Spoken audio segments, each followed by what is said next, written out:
Mm, Perfect. okay. Now it's on.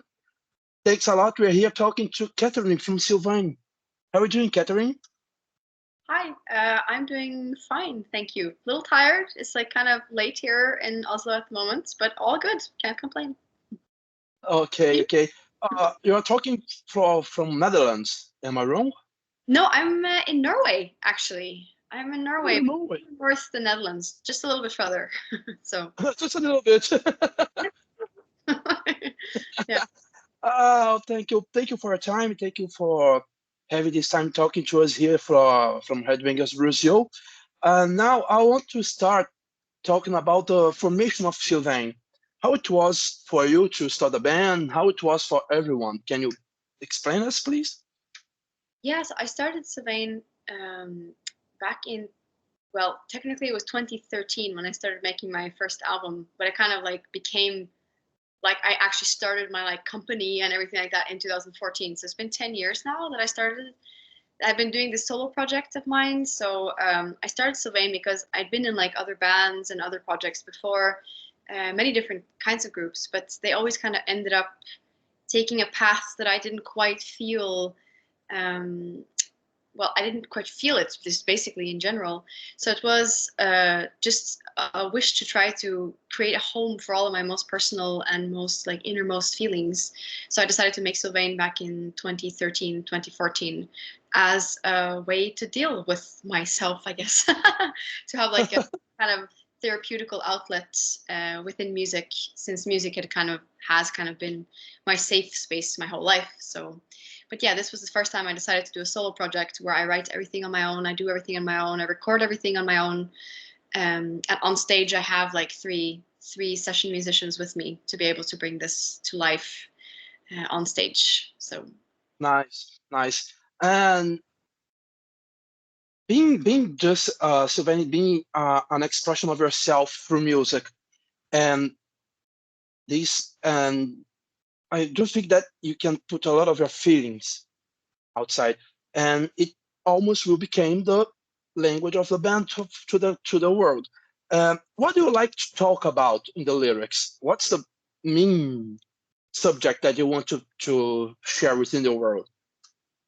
that's a good question, and it's one that's always very Thank you. hard to answer because I think a lot of people, including myself, use art as a way to deal with things that are difficult to express and things that maybe you don't even feel comfortable really expressing, just like an everyday conversation.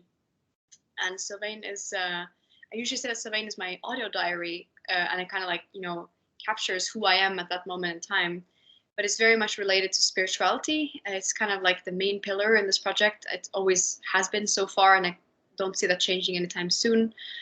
Um, but yeah, that's pretty much at the center of the project. I didn't really know when I first started the project. The subjects that I was talking about is similar to what I'm talking about now, but I was a bit like less defined of what it is exactly because I was finding myself also. Sylvain taught me a lot about myself when I was making the first albums and learning how to articulate what I was feeling and what I was believing.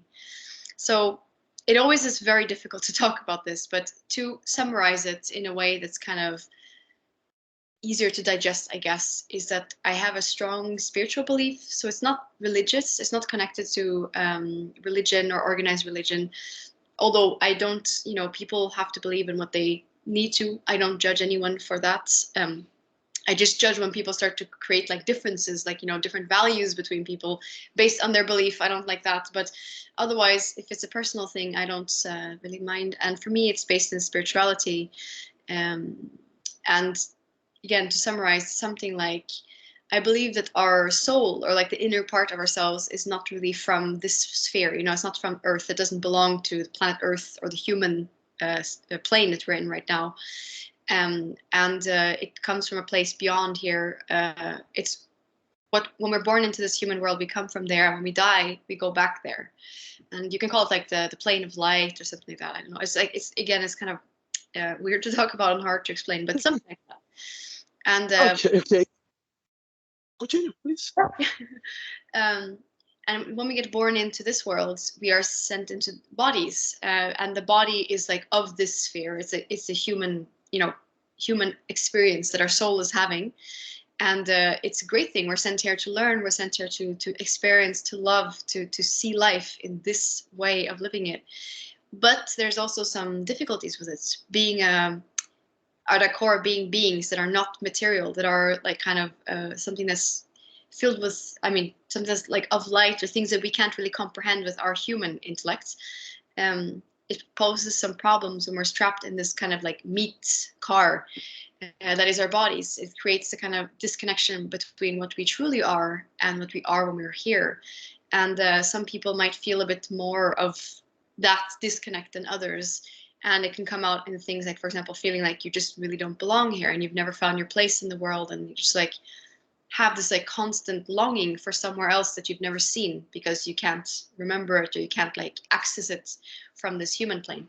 So that's basically what Sylvaine is about. It's about how we're kind of limited to our human senses, and it kind of disconnects us from our true origin, and the difficulties that can arise from that, and how that can be hard to accept.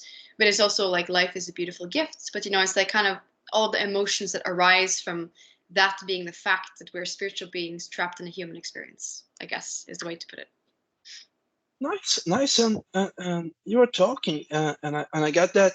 This you said one moment that I think that's important to mention, that life is a beautiful thing, but also can be a prison, or even a not a gift, but like a poison or venom to us.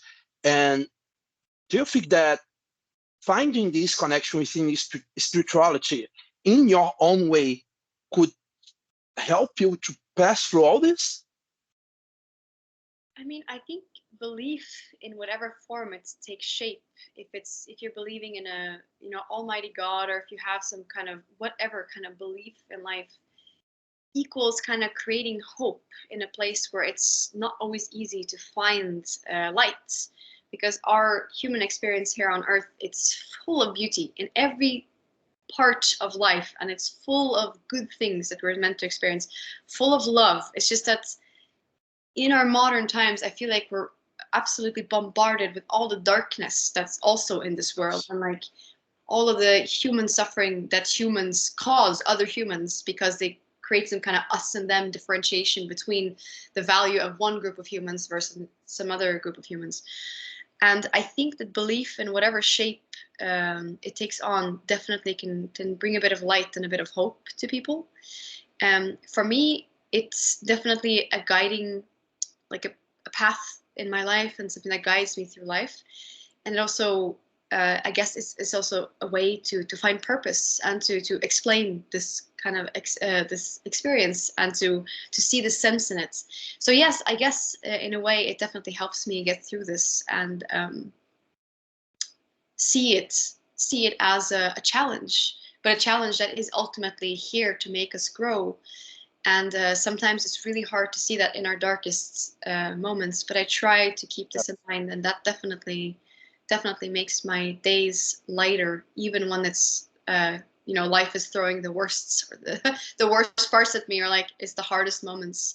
It helps to take a step back and be like, it's part of the process. I just have to trust the process somehow, and try to create opportunities for myself, and try to tap into the light and look for the light. Because I think it's a lot of time, it's not about if there's light in a situation, it's being able to see it and like look for it, search for it, because it's always here somewhere. Like, yeah, sometimes it's buried, but it's usually here, I think.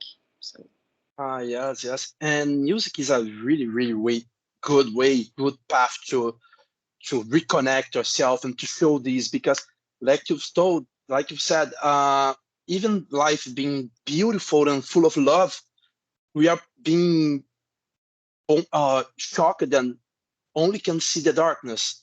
And your albums has these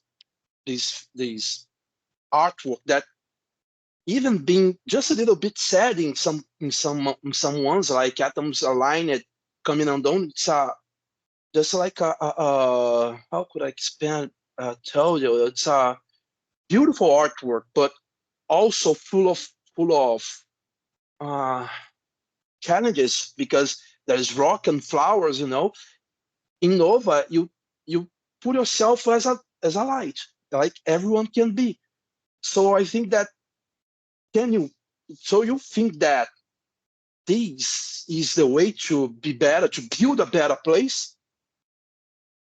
I think that art in general is a great kind of safe haven for the mind, or for the even for the spirit, for the soul, to be able Yes. to kind of reconnect with something that's beyond this plane, and to kind of help us escape sometimes our human, the human bounds that we are forced to live under.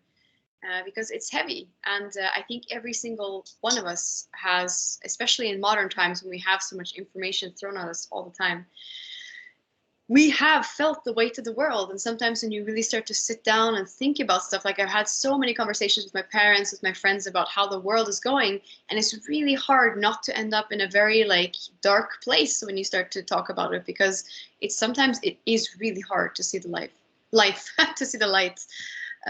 Yes. But yes, I think that art definitely helps with that. Music definitely helps. Music is kind of like the language of the soul for me. So it's something that doesn't necessarily, maybe it's something that comes with us from this other place that we're born with. Same with art in general. I also believe that nature is a place that we all need in our life, in different degrees, to be able to kind of ground ourselves and take away the modern noise, because it can be really overwhelming, and you can lose yourself in it if you're not careful, basically. Yeah, so we really can lose ourselves if you're not being careful, because it's easy to lose ourselves within all those things rolling on. But let's focus right now on your music, because you have 4 albums released and you are preparing a new one. And I heard your 2 singles that you released, and it's more focused on your voice. And when I was hearing it, I could not remember when I am a lover of Enya and Lorena McKennitt and all those spiritual singers. It could be right to say that your new album would follow this way? I mean, yeah, I guess from the outside you could see it as that, but actually there's only one inspirational source musically for my new album that's called Ega Framan, which means something along the lines of I am a stranger, or I am estranged, I am a foreigner, that kind of thing. And that is Norwegian folk music. So of course Enya and Lorena McKennitt and all these kind of singers, they're also influenced by their country's folk music, or by folk music in general, because obviously some of them, for example, the Irish, or like the British, stuff like that, it has Yes. stuff in common with the Norwegian, for example. You can find some between the different folk music, some common things together.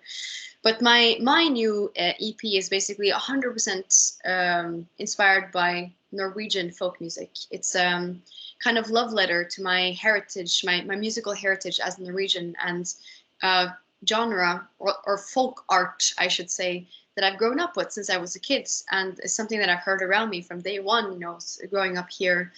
And I've been wanting to dive into this tradition for very many years already, actually. And I actually have incorporated certain aesthetics and stuff from the folk music in my regular Sylvaine music as well. But Yes. it just became like, it was just the right time at this moment, with the title track of the EP, was an idea to record as a single. And when I kind of set the framework around that, and I discovered that I was able to use this church in Oslo to record, they were very positive to the idea, which I thought was really cool, because I am technically a metal artist, and in a church they might not be as open-minded, but they were very enthusiastic and very open and understanding. So they literally gave me the keys to the church, and they were like, "Here you go, have fun." So that I decided that I should expand this idea beyond just recording this one track, and it became a six track EP with songs. 3 of the songs are actually traditional Norwegian folk music pieces that have been around for decades, centuries even, and 3 of them are my own compositions that are inspired by the Norwegian folk music tradition. So that's the main inspirational source for this EP sound-wise. It was a very specific kind of concept record, if you want, for that. Cool. And being Norway, and it's impossible to remember all the history that you guys have within metal music. And you told me that you're using a church to record. Yes. And into this church, you are like coming back to your roots, to your folk roots of music. So that's kind of complex, right? Certainly, absolutely. And I mean, it's also complex for me personally because, as I just said like a few minutes ago, I'm not really a religious Yes. person in terms of like Yes. organized religion. When you're baptized, I mean, at least I don't know how it is now, but when I was baptized, when I was a kid here in Norway, you automatically become a member of what was used to be the Norwegian church, which I maybe still call that actually. I think it's still called it. So you become a member of the church, and I spent like almost 2 years retracting my membership when I became a teenager because I was just like, I can't, because there's so many things I don't believe in and that I don't agree with, how you're separating again like division between people, and I just can't deal with that. And even if it doesn't mean much, it means so much to me that I want to do this. So it was a bit tricky for me to be like, okay, but I'm going back to the church now. But the 3 songs that were the traditional Norwegian pieces, they're all religious. All 3 of them, they're all religious pieces, because for some reason that tradition within the Norwegian folk music is what touches me the very most. It speaks about, if you, which I did, I rewrote the lyrics. If you take out words like God or Jesus and you replace them with light or beings of light or stuff like that, it's literally the same thing that I'm talking about in Sylvaine. So when it came time to where do I record this, I knew what I wanted. Is it, again, this whole EP is very much like a concept thing. I wanted to be an organic process. I wanted to have a place where the natural reverb would be the main character, the main, let's say the main companion of my voice throughout this record. I knew that I wanted to keep it without any kind of rhythm, no click tracks, no nothing. I wanted to keep it like as few takes as possible within each voice to keep like some of the imperfections. So it became quite clear that I needed a specific kind of room to be able to achieve all these things. And when Kampen Church, where I recorded, said yes, it just, yeah, it just clicked. And it was just, even if I was a bit like, the first day I went to record, I was actually pretty anxious and pretty nervous about the experience because I wasn't quite sure how it would be, how they would feel about it. Like if they looked up my name, they can see right away what kind of music I'm making. They can see things that maybe is not totally in line with the church, or like, you know, at least they could think because of the genre I'm in that maybe I stand for things that they don't, and so forth. So I was a bit nervous, and I was even nervous of how to be in the church, even if it was just me alone. I take it very serious, you know. I don't. That's also why I wanted to change the lyrics for these pieces on the EP, because I don't want to show any disrespect to people that actually believe in this. Because as I said, I don't judge. Like, people are free to believe in anything they want. But I just, yeah, I took it very serious. But I felt like it was the perfect place. It was the worthy place, because that's what I was really concerned by, finding a place that was worthy enough to hold these pieces and to make them eternal. Like, you know, when you record something, it's here forever. That's always how I've seen it. So yeah, it was really, really important that it was the worthy place for it. And I felt that this church, I have a connection with this church because I did some concerts there when I was in high school. I was like in the music department, and for Christmas we used to do school concerts in churches. The summer concerts were always at the school, but the Christmas ones were in churches. And we did a few concerts there. So I already knew about this place and had a connection. Like I sang at a wedding there once as well. So it's like I have like a kind of an emotional connection with this place. So when they said yes, I was just like, that's the one. And even with all the complexities around it, I was like, nope, this is right. I just have to be respectful and, like, you know, figure this out. But this is the right match for this specific EP. Nice. And like you told, it was a place that you already knew. So it was kind of reconnection within yourself. Absolutely. Yeah, that's right. Going back to my roots somehow again, Yes. like in a different way. Again, yeah, and that's so cool to hear, because you were talking about all of that, and you had the chance to reconnect within yourself, within your roots, into a place that would be so different that from the roots of Norway. Cool. That's cool. Absolutely. I mean, I have to say, like, you know, that Norway has been a fairly religious country. Like, Yes. but obviously with the music that I've been, even though I never said that Sylvaine was a metal project or a black metal project or anything like that, we have been embraced by that scene. And of course, that scene is based on being anti everything like that. Yes. So Yes. yeah, And this is so interesting, because I was listening to Nova, and it was kind of post black metal or black metal something, and then you're talking all this, and this is so crushing, no? Yeah. I think it's good to have contrasts. So It's always good to have these contrasts. I'm a person that loves to hear these contrasts because it makes it took you from your how could I explain you your comfort position and force you to think.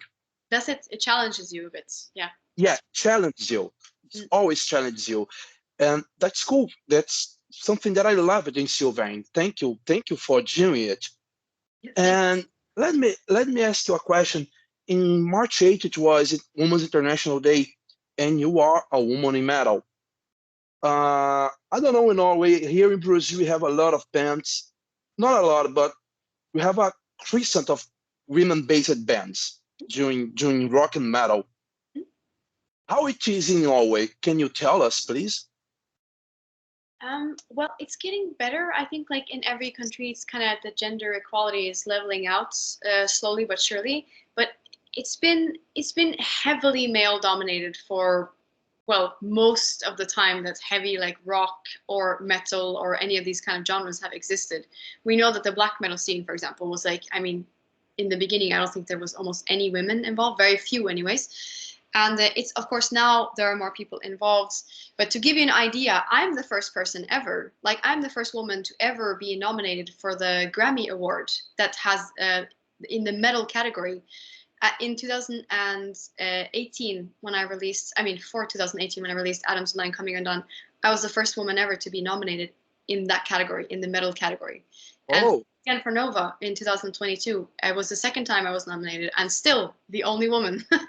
So hopefully that oh, will change. There are some new and up and coming bands that are pretty cool. There's like one trio with all female called Witch Club Satan. They're very cool. So it's changing, but it's been a boys club very much, and it still is a little bit, but it's opening up just like I think everywhere in the world. So that's quite cool.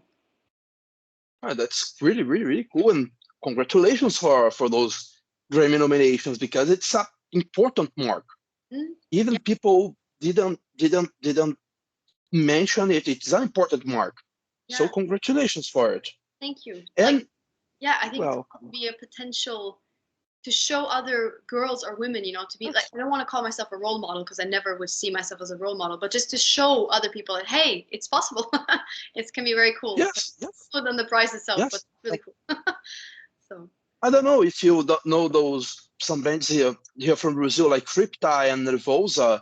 yeah, There yeah, are yeah, female fronted bands, yes, and like I was talking to them to the girls, and always say that's important to the girls in the audience see you crushing and destroying the stage because it they see they can say yes I can do it too. exactly. So it's important. That's it. I think so. Like growing up, I didn't have, honestly, didn't see a lot of women in that kind of sphere. So it was like, you don't feel kind of, even if you might not think about it, but you indirectly you feel like, okay, this isn't really for me Yes, because I don't see anyone kind of like me. so so yeah, yes, yes. cool to be able to change that a little bit, and it is changing. So things are becoming a bit more. It's going to take some time before it becomes completely equal, but at Yes. least it's getting better. So that's cool. Yeah, that's getting truly better. Yeah. And now let's talk about your upcoming concerts. Yes. After you release your EP, what you gonna do a tour through Europe, or you planning to go abroad Europe? Well, I have some talks happening for other places, which is very cool. I'm really, really looking to get back to South America because it's been Yes, 10 years this year. It's 10 years. Oh my God, I just realized 10 years since I was 10 years.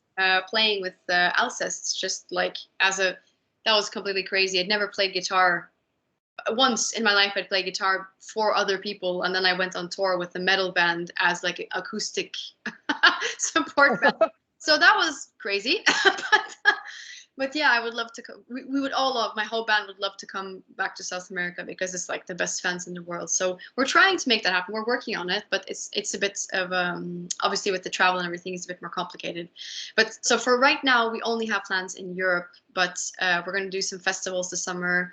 I'm going to go out and do some solo shows on my own. Like I have this big European tour coming up in October with the Faroese artist called Iver. She's amazing. She's also doing this kind of folky music, like kind of folk mixed with electronica, mixed with pop. It's really cool. So I'm extremely excited and also a little nervous because it's my first time going out all on my own, and it's like a full European tour.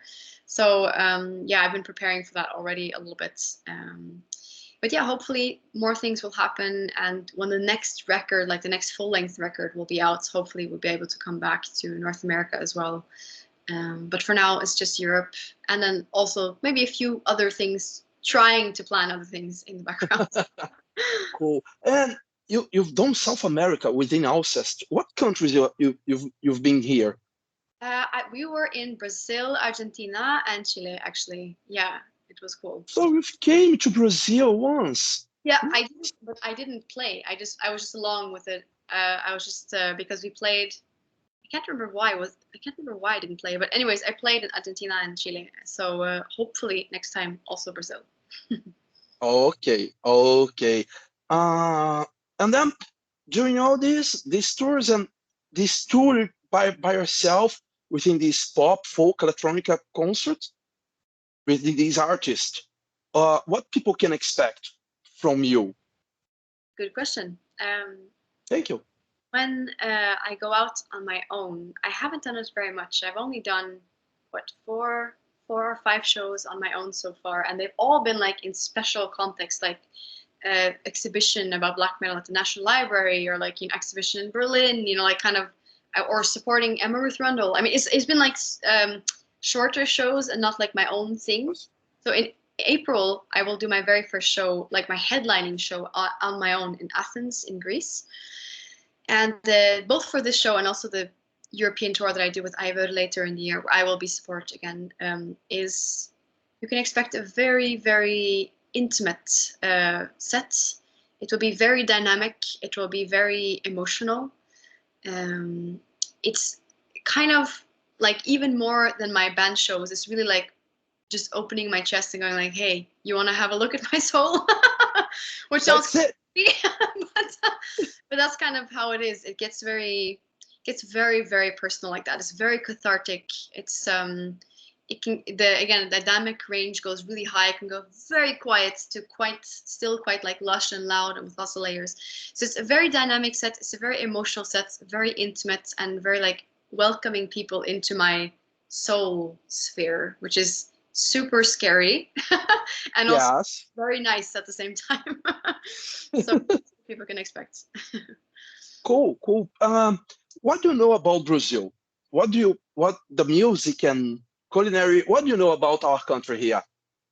I know that it's colorful. Like, remember, I'm Norwegian, so like everything that's Yes. just to be colorful seems very colorful to me. I have a friend here in Oslo, actually. She was a coworker, now a friend that's from Brazil. And the people that I've met in Brazil, the people that I met from Brazil, abroad, are usually extremely warm, kind people. It's colorful. It's very, what can I say? The music has this kind of warmth in it. Like, I just have these memories of like walking in Rio de Janeiro and like hearing music.